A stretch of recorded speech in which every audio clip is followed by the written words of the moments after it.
Authors Over 50, Writing in Life's Sweetest Third. Authors Over 50's weekly podcast celebrates writers and their journeys to publication. Writing after 50 is a whole story on its own, so let's skip to life's sweetest third and talk with authors about their journey from pen to publish. Welcome. I'm Julia Daly, your host, and I invite you to listen to interviews with writers who've achieved their goal of publishing a book just later in life. We've seen award lists for under 30 or under 40, but I've yet to see lists for those who've achieved a significant milestone of their own, launching a new career and publishing their first book after the age of 50. We will hear about these authors' inspirations, struggles, strategies, and the smell of that first book. These writers' journeys inspire me because I'm one of them. My guest today practiced commercial bankruptcy law for almost 40 years before moving on to writing, volunteering, traveling, and playing music. He's the author of an award-winning legal thriller series set in Kansas City with a backdrop of jazz, barbecue, and history. He is also the author of essays on life before, during, and after the law, a memoir of a not famous lawyer. He lives with his wife, Loren, and their dog, Emily, in Denver, Colorado. Welcome to Authors Over 50, Mark Shaiken. Hey, good morning. Thanks for having me. Mark, our opening question on Authors Over 50 is always, what took you so long to write your first book?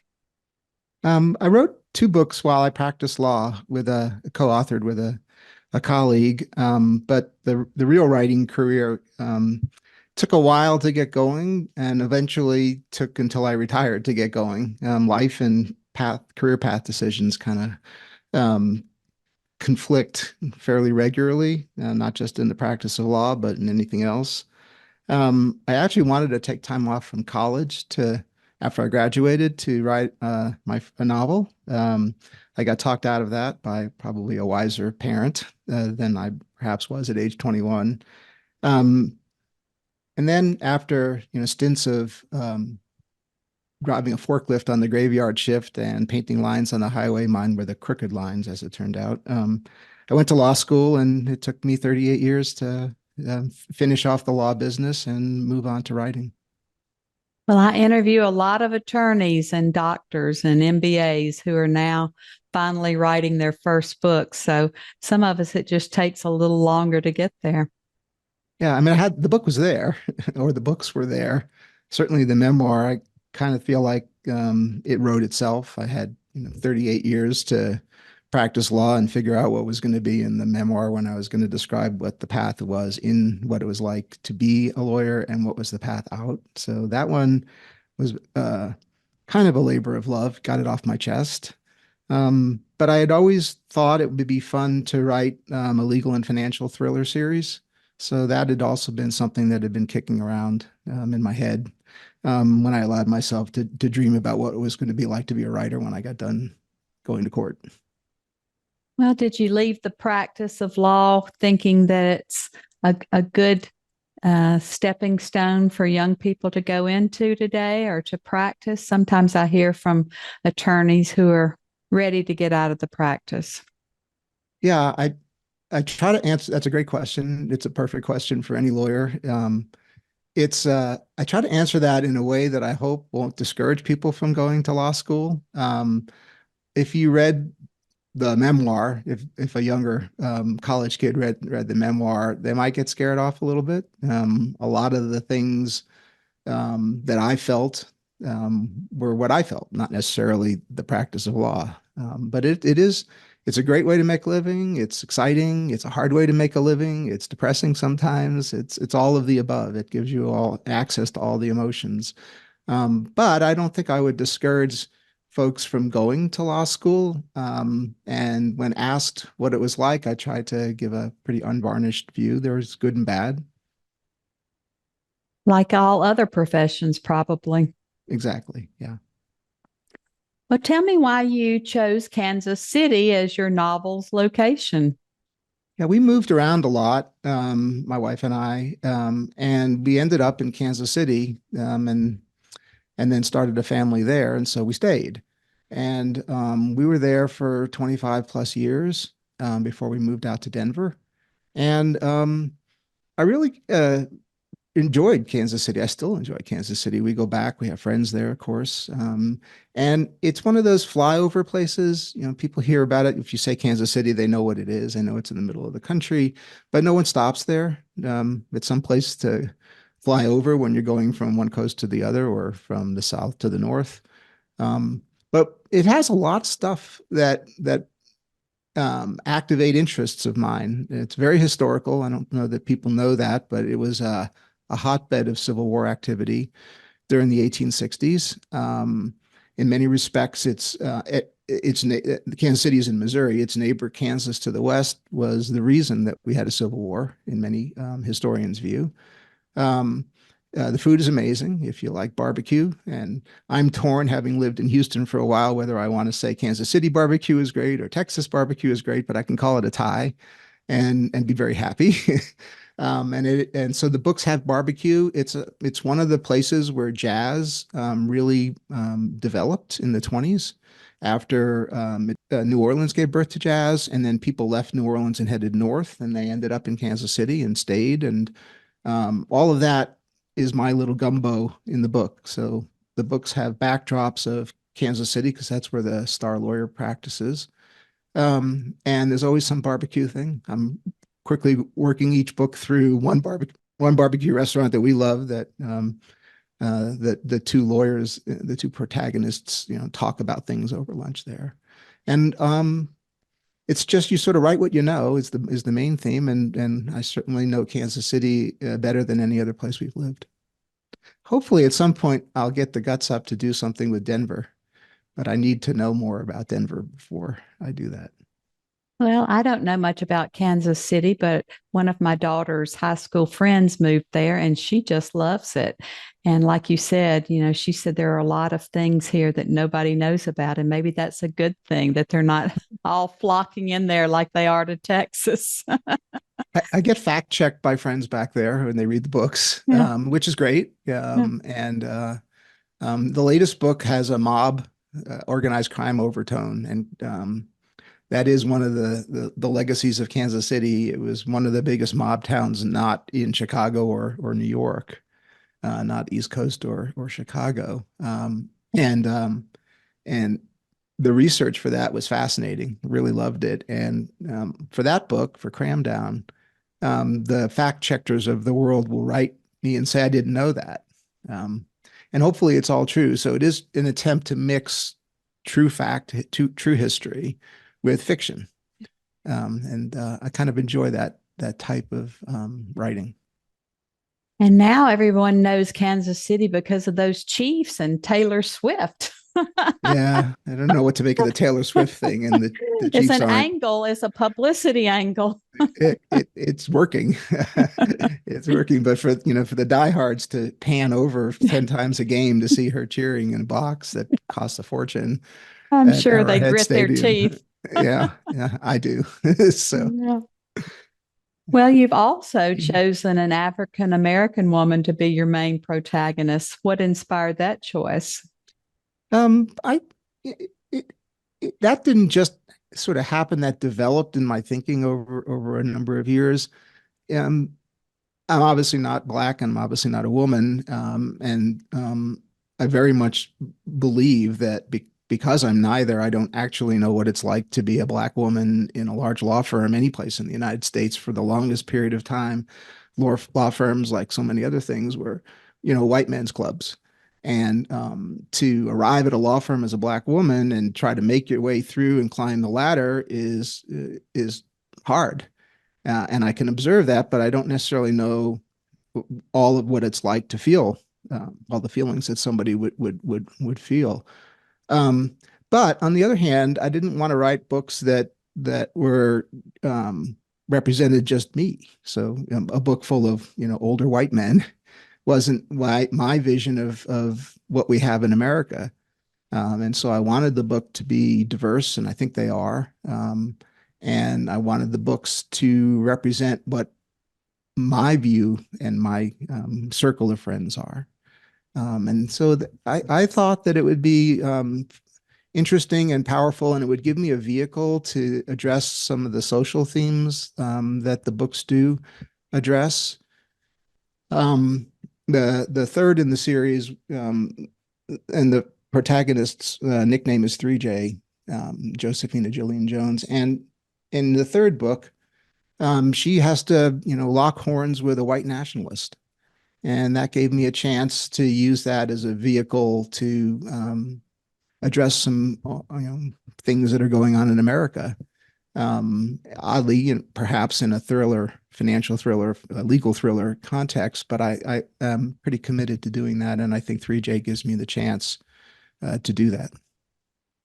Well, I applaud that choice because, sometimes as authors, we receive flack about writing outside our ethnic backgrounds. And although I have an article by Toni Morrison who applauded our ideas to do that. So I think that, sometimes it really does help us to understand our characters better and the outside world and other ethnic groups. I chose to write a protagonist, several protagonists, Latina protagonists, living on a ranch here in Texas.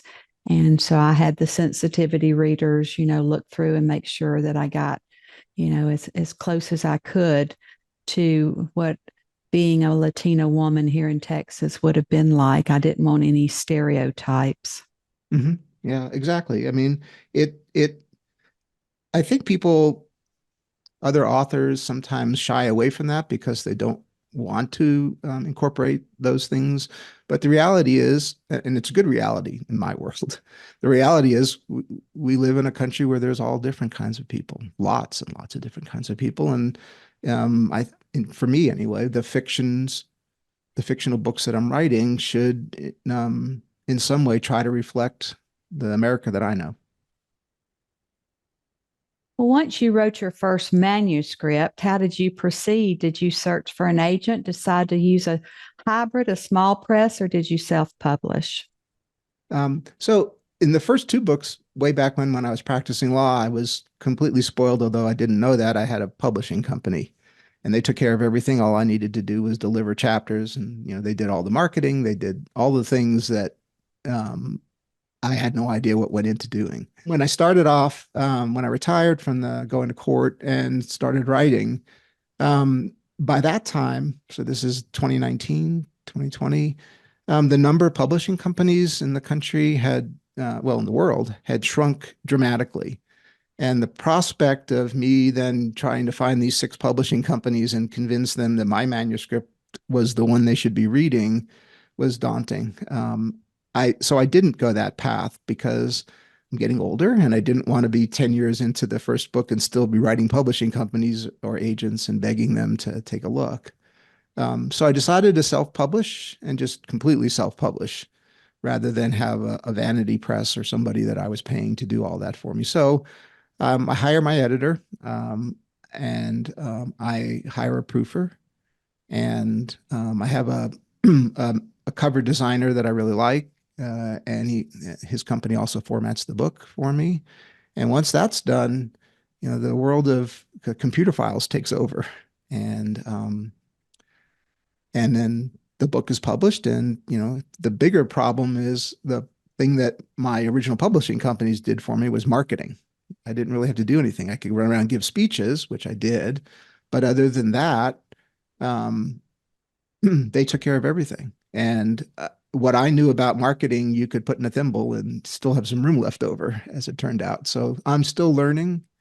And for each book, I make a little short list of new things to try that I've heard other authors are doing with either some success or um, some at least input as to what goes into that. So I am learning. I'm ditching things that I didn't like to do or didn't work or both. Some of the things I thought I would try to do, like book signings at local bookstores or go to Kansas City and hit some of the indie bookstores there. The first book came out 3 days after the lockdown here in Colorado. So My timing was impeccable, and so there were no bookstores open at that point. So I turned to podcasts as a way to get live discussion out to potential readers, and I've actually have enjoyed. Quite different than talking in court. For 38 years, I got to talk about my client, the other client on the other side of the courtroom, the case, the facts, but never me. And the podcasts are about me, so that's been a gradual uh, path of trying to get comfortable with that.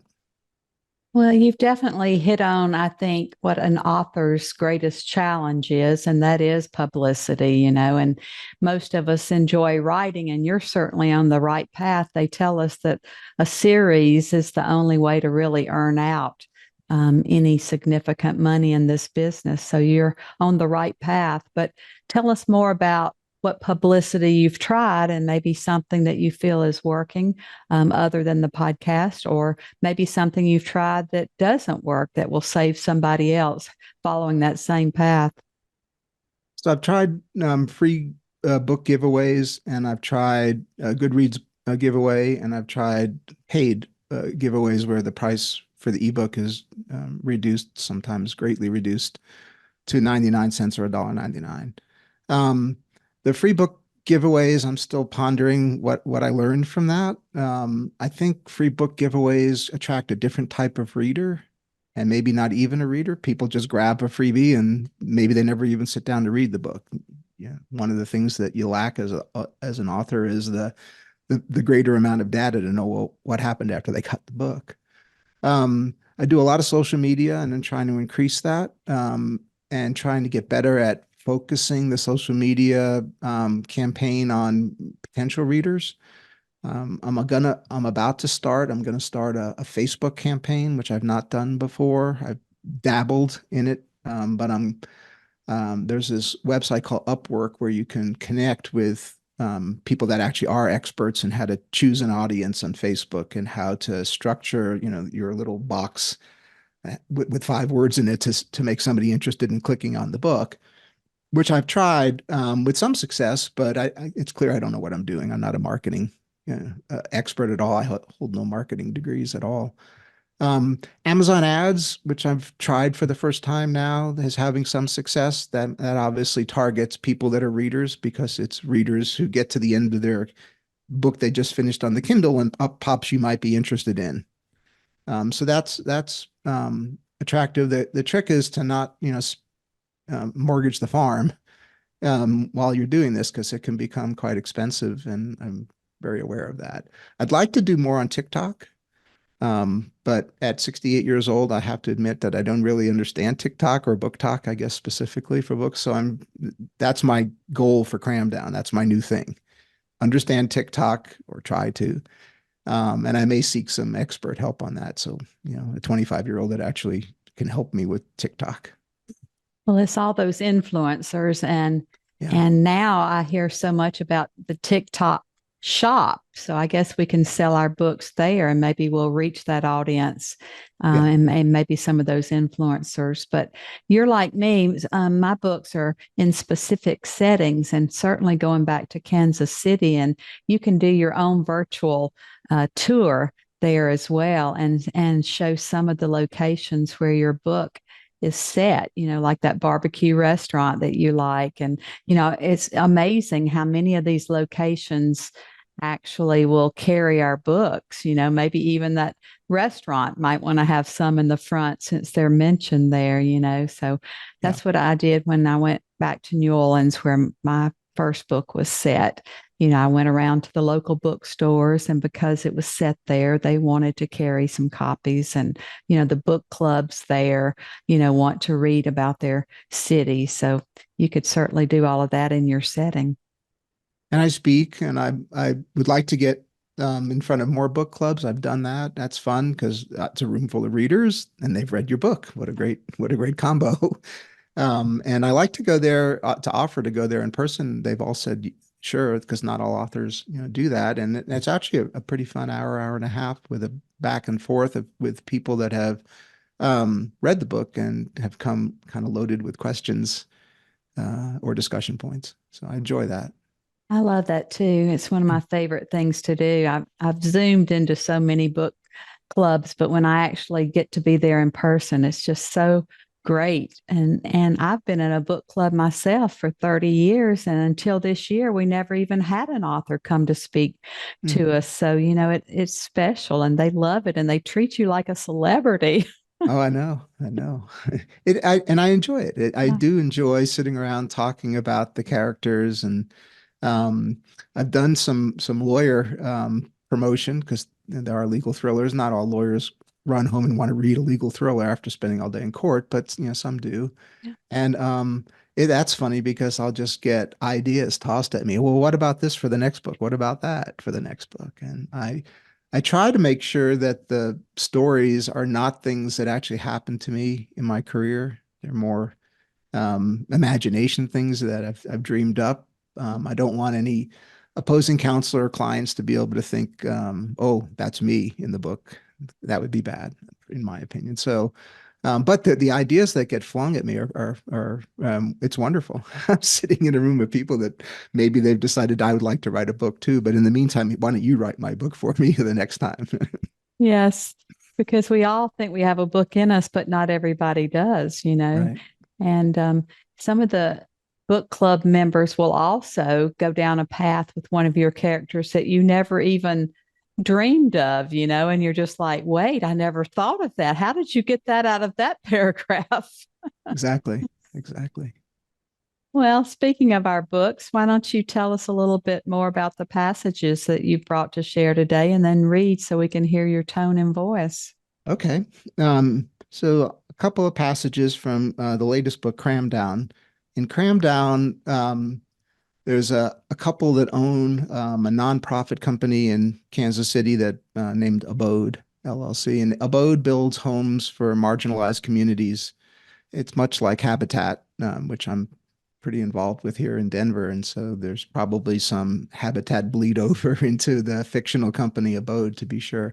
But they build homes for underprivileged people and putting them in homes and sort of living out a smaller version of the Habitat dream. Um, they have a large loan from a local bank named Commonwealth.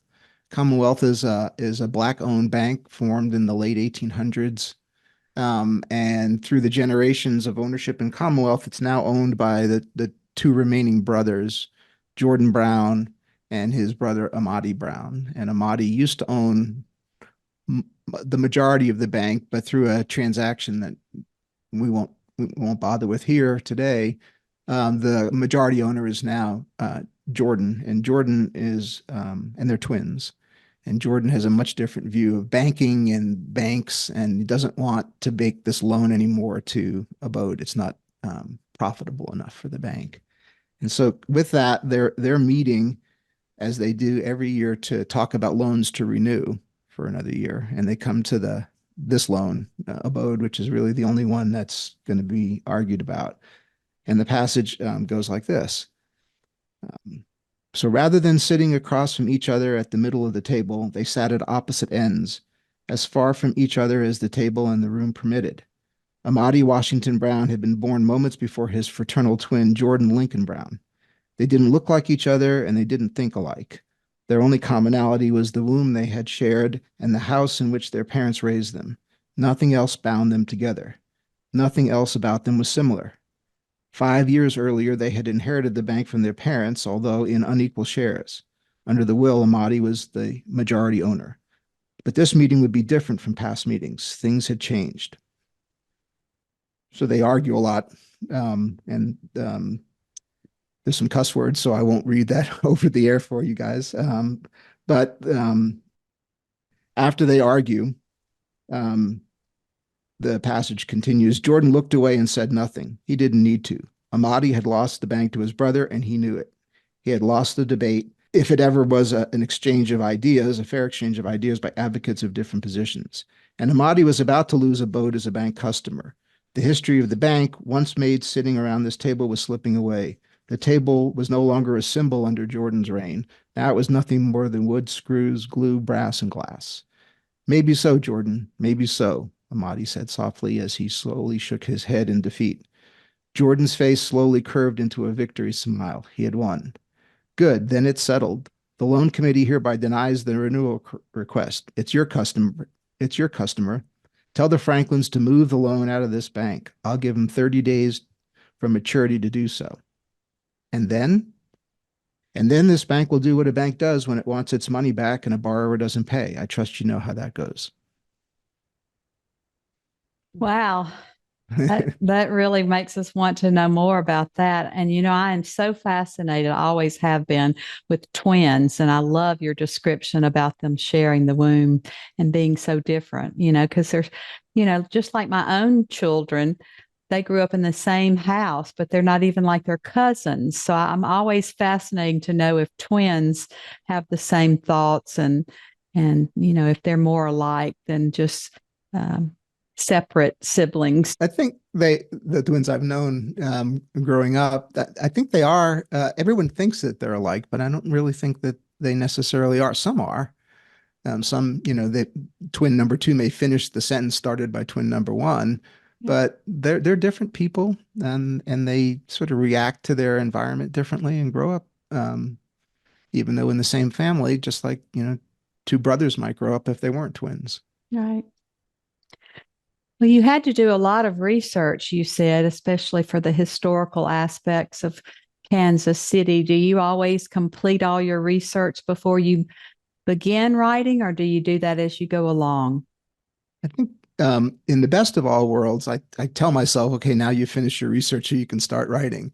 But what I've learned is you're not done, because as you get into the book, you'll think, oh, wait, there's this gap. Why didn't I think to research this? And I have to go back and do some more research. That certainly happened with the mob research, because I wanted the mobster to be true to the way mobsters were maybe in the 20s and 30s, but updated for 2023 in some fashion. So he's a Wharton grad, University of Pennsylvania business guy who came back and was bored by legitimate business, and so he went into the mob business and runs it like you would expect an MBA from Wharton to run a business.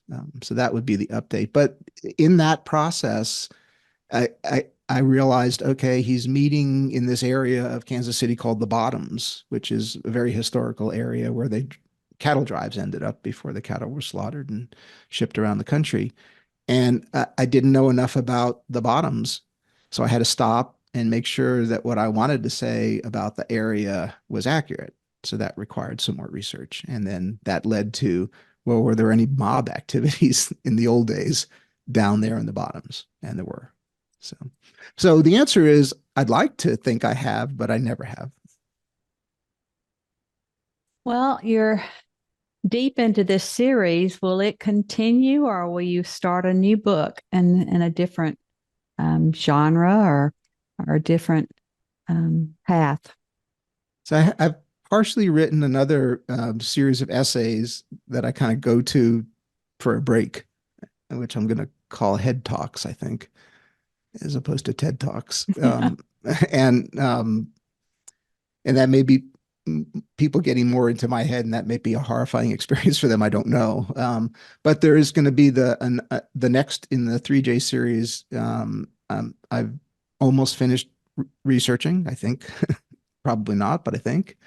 And it'll have something to do with horse racing. There's quite a legacy in Kansas City of horse racing back in the 30s. There was a Triple Crown winner that was born and bred there back in the day before that whole farm turned into a little town now known as Prairie Village. And horse racing is kind of a tough business, especially if you're not racing Triple Crown winners in Kentucky and Maryland and New York. So the book will be sort of themed around that, and 3J's client will be this horse guy, which will give me a chance to sort of roll in the history of horse racing, at least in the Kansas City area. And I have my barbecue restaurant, my next one, lined up, so all good to go. Well, do you write every day? Do you have a certain pattern? Or do you have a writing kryptonite that stops you sometimes from writing?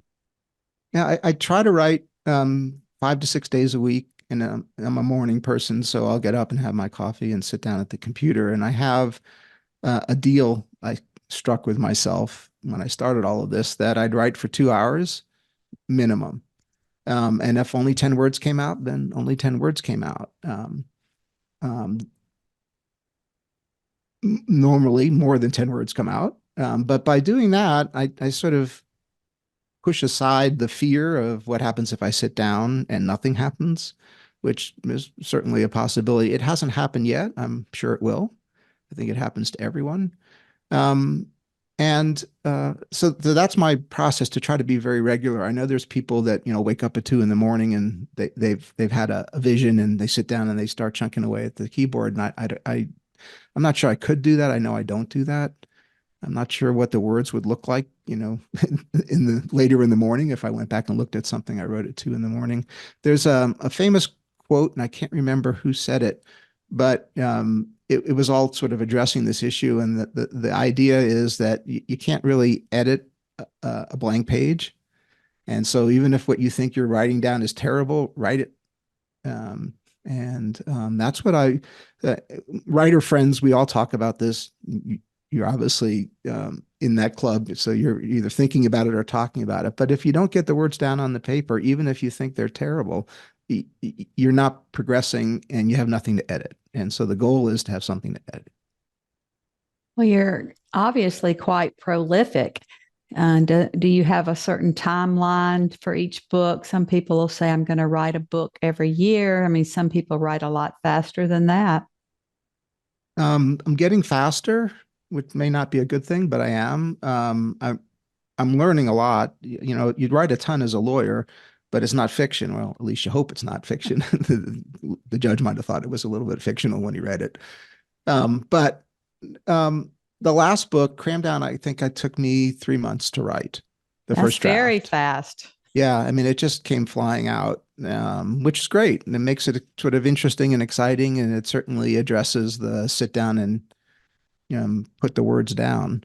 Um, it meant that I was, leaving the living room at 9:30 at night when I thought of something that I had written and to go fix it or change it. And luckily, my spouse is no longer asks where am I going when I leave.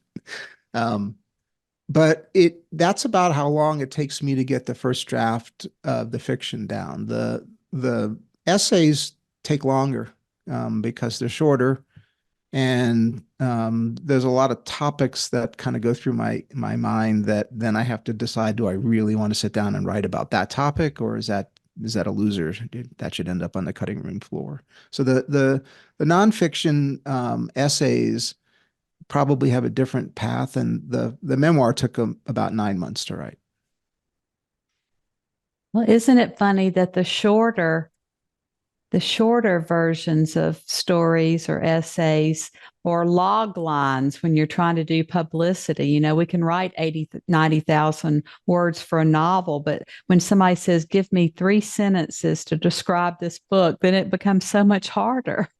Yeah, so the so-called book blurb, where you finish the book, it's gone through the editing, and now you have to think, how am I going to describe this in 3 sentences? That's really hard because, you know, by the time you get done with it, of the 80 or 90,000 words that you have, they're all important. So Yeah. I don't know which of the 10 I want to use to describe the book. I find that to be hard, actually, for me to step back and have to figure out what I would do as the promo piece for the book. It's like you say, that's not easy. Yeah. To try to capture the essence of it in those few sentences to make a reader want to grab it off the shelf. It is very difficult. And there are some AI available where you can try to describe your book in much more than the 10 or 15 words. And then the AI will turn that into a blurb. And I've tried a couple of them and they're hilarious. They're not good hilarious. They're bad hilarious. It hasn't gotten there yet. No, no, no.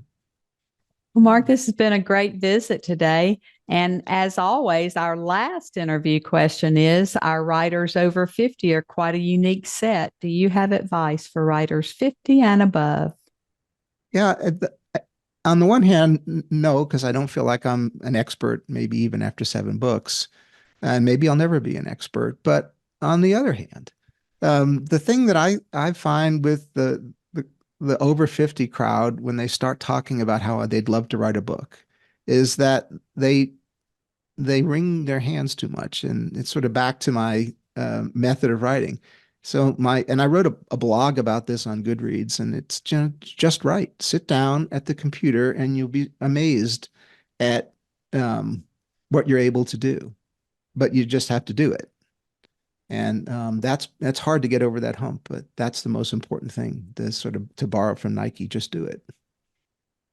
That's great advice. I think all of us have to be committed. We like to think that it's going to just flow out of us like that one book did for you, but sometimes it's a lot more difficult and takes a lot of time. So we just have to commit and get it down on paper. Some of us have tried the NaNoWriMo, where you write 50,000 words in the month of November, and at least you have all of that mess to edit. So people just Exactly. need to sit down, and it's going to be an ugly first draft, but they sit down and get that so that they have something to edit, then it's all going to be worthwhile. So we just appreciate your being here with us today and sharing your journey to publication. And we're excited to now count you among our authors over 50. Thanks. It's been great. I enjoyed it. Thank you for joining us today.